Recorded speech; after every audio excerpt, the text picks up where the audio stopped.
പ്രിയമുള്ളവരെല്ലാവർക്കും ഒരിക്കൽ കൂടി എൻ മീഡിയയിലേക്ക് ഹാർദമായ സ്വാഗതം. പശ്ചിമേഷ്യയിൽ സംഘർഷം മൂർച്ഛിക്കുന്നതിനിടയിൽ ഇറാൻ അവരുടെ ആയുധങ്ങളുടെ വ്യാപനം കൂട്ടുന്നതായി തന്നെയാണ് റിപ്പോർട്ടുകൾ പുറത്തുവരുന്നത്.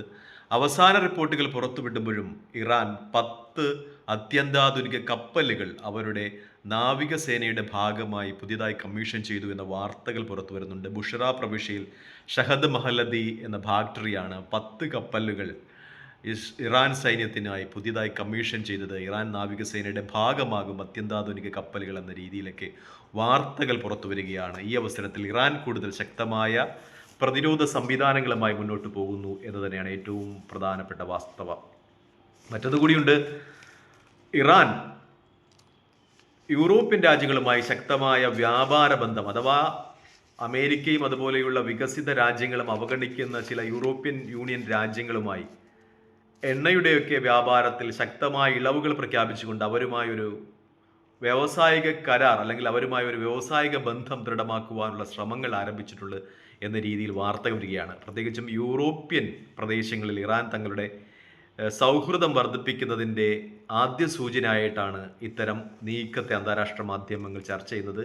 ഇറാൻ ഒരു ചെറിയ മീനല്ല എന്ന് വീണ്ടും വീണ്ടും വ്യക്തമാക്കിക്കൊണ്ടിരിക്കുന്ന നിമിഷങ്ങളാണ് കടന്നു പോകുന്നത്. മറ്റൊന്ന്, ഫലസ്തീനി തടവുകാരുടെ മോചനവുമായി ബന്ധപ്പെട്ട ചില വാർത്തകളാണ്. പ്രത്യേകിച്ചും ഈ അവസാനഘട്ട 6ാം ഘട്ട ബന്ദിമോചന സമയത്ത് ഫലസ്തീനി ബന്ദികളെ അണിയിപ്പിച്ചിരുന്ന ചില ടീഷർട്ടുകളുമായി ബന്ധപ്പെട്ടാണ്.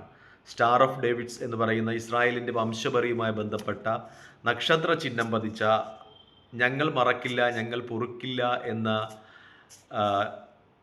കുറിപ്പ് ലേഖനം ചെയ്തിരുന്ന ഒരു ടീഷർട്ട് ഈ 6ാം ഘട്ട ബന്ദി വിമോചന സമയത്ത് ഫലസ്തീൻ തടവുകാരെ അണിയിപ്പിച്ചിരുന്നു എന്നൊരു വാർത്ത അന്താരാഷ്ട്ര മാധ്യമങ്ങളാകെ നിറഞ്ഞു നിൽക്കുകയാണ്. ഇത് ഇസ്രായേലിൻ്റെ ഒരു വംശവെറിയുടെ ലക്ഷണമായിട്ടാണ് കാണുന്നത്. കാരണം മറക്കാനും പൊറുക്കാനും ഒക്കെ കഴിയുന്നില്ല എങ്കിൽ അത് ഫലസ്തീനികൾക്കാണ്. കാരണം ഫലസ്തീനെ അത്രമേൽ ഇസ്രായേൽ കടന്നു കയറി നശിപ്പിച്ചു കളഞ്ഞു. 10,000-കണക്കിന് കുട്ടികളെയാണ് അവിടെ കൊന്നൊടുക്കിയത്. 10,000-കണക്കിന് ആശുപത്രികളാണ് തകർത്തെറിഞ്ഞത്. എന്നിട്ടും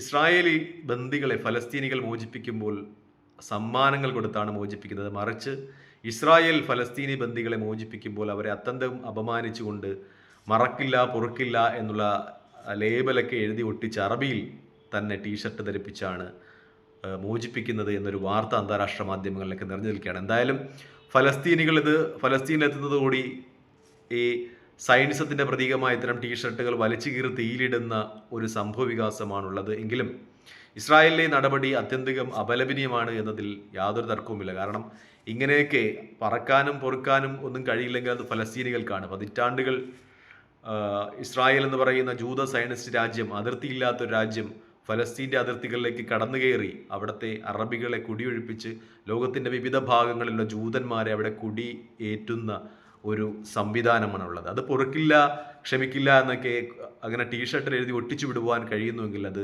ഫലസ്തീനികൾക്കാണ്. എന്നിട്ടും അവരവരുടെ ബന്ദികളോട് വളരെ കാരുണ്യപരമായി സമ്മാനങ്ങൾ കൊടുത്തു വിടുമ്പോൾ ഇസ്രായേലിൻ്റെ ഭാഗത്തു നിന്നുള്ള ഇത്തരം പ്രവൃത്തികൾ അപലപനീയമാണ് എന്ന് തന്നെ പറയാതിരിക്കുവാൻ കഴിയില്ല. എന്തായാലും ലോകത്തിൻ്റെ വിവിധ ഭാഗങ്ങളിൽ ഇതിൽ നിന്നുള്ള പ്രതികരണങ്ങൾ ഉയരുന്നുണ്ട് എന്ന് തന്നെയാണ് ഏറ്റവും പ്രധാനപ്പെട്ട വാർത്ത. മറ്റൊന്ന്, ഡോളറിലുള്ള വിനിമയം ഒരുപക്ഷെ അറബ് രാജ്യങ്ങൾ അതിൽ പുനർവിചിന്തനം ചെയ്തേക്കാം എന്ന രീതിയിലുള്ള വാർത്തകൾ പുറത്തു വരികയാണ്. പ്രത്യേകിച്ചും എണ്ണയുടെയൊക്കെ വിനിമയം ഈ പ്രദേശങ്ങളിൽ നടക്കുന്നത് ഡോളറുമായി ബന്ധപ്പെട്ടാണ്. ഇത് അമേരിക്കയുടെ ഒരു സാമ്പത്തിക സ്രോതസ്സിനെ വിപുലീകരിക്കുകയും പ്രത്യേകിച്ച് ആ പ്രദേശത്തെ അറബ് രാജ്യങ്ങളുടെയൊക്കെ പണത്തിൻ്റെ വിനിമയ നിരക്കിനെ കുറയ്ക്കുകയും ചെയ്യുന്നു.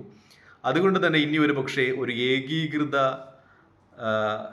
ഒരു നാണയ സംവിധാനം അറബ് രാജ്യങ്ങൾ ഉണ്ടായേക്കാം എന്ന രീതിയിലുള്ള ചില വാർത്തകളൊക്കെ ചില യൂട്യൂബ് ചാനലുകളിൽ നിന്ന് കിട്ടുന്നുണ്ട്. പ്രത്യേകിച്ചും നമ്മൾ നേരത്തെയൊക്കെ കണ്ടതുപോലെ യൂറോപ്യൻ യൂണിയൻ്റെ ഒരു ഏകീകൃത നാണയ സംവിധാനം വന്നതുപോലെ പ്രത്യേകിച്ച് ലോകത്തെ ഏറ്റവും കൂടുതൽ എണ്ണ വിപണനം ചെയ്യുന്ന പ്രദേശങ്ങളാണ് ഈ അറബ് പ്രദേശങ്ങൾ. അവർക്ക് ഒരു ഏകീകൃത നാണയ സംവിധാനം വരികയും അത് എണ്ണയുടെ വ്യാപനത്തിന് ഉപയോഗിക്കുകയും ചെയ്താൽ അമേരിക്കയ്ക്ക് വലിയ തിരിച്ചടിയാകും. മാത്രമല്ല അറബ് രാജ്യങ്ങളുടെ ഒരു സാമ്പത്തിക ഘടന അത് വളരെ ദ്രുതഗതിയിൽ പുരോഗമിപ്പിക്കുകയും ചെയ്തു. അതിനെപ്പറ്റിയുള്ള ആലോചനകൾ ഒരുപക്ഷെ ഉണ്ടായിട്ടുണ്ട് എന്ന രീതിയിലൊക്കെ ചില മാധ്യമങ്ങളും ചില യൂട്യൂബ് ചാനലുകളും ഒക്കെ അന്തർദേശീയ തലങ്ങൾ റിപ്പോർട്ട് ചെയ്യുന്നത്. എന്ന് വെച്ചാൽ ഒരു ഏകീകൃത നാണയം അറബ് രാജ്യങ്ങൾക്കിടയിൽ, മിഡിൽ ഈസ്റ്റ് രാജ്യങ്ങൾക്കിടയിൽ ഉണ്ടായേക്കാം.